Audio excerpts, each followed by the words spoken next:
The day I drove out of my lawyer's parking lot and into the small southern town of Normal, I should have known then that nothing was going to be normal. Never, ever again was anything going to be normal. Before Paul, I was what you'd call a pretty normal person with a regular job as a flight attendant. I worked every shift at the airport I could and had a roof over my head. When I met Paul 5 years ago, I was 25. That's when I began to live his life with all of his lavish things.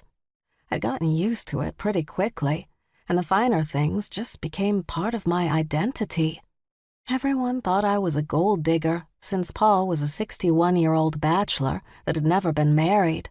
I wasn't. I truly fell in love with the Paul that I knew. I should have known something was wrong the night before the FBI showed up at our house. Paul had said something funny, like if something were to happen to him, he had me a special present in the sock drawer. I didn't know what that had meant. The FBI raided the house, and there was literally nothing in the sock drawer. But there was something in the secret sock drawer compartment that the FBI didn't find. It was $100,000 in cash, with a note from Paul that said the money was from my 401k that we'd cashed in. Little did I realize that he'd cashed it in to help fund his little crime. You can bet that I didn't turn that money in, though I probably should have. I convinced myself it was my 401k that he took from me.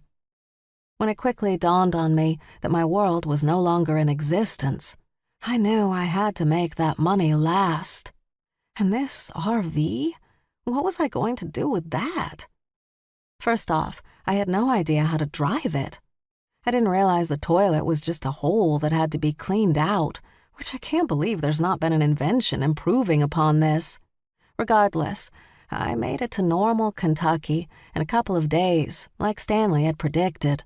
I did what Stanley suggested and focused on getting to Kentucky while the other things worked their way out in my head.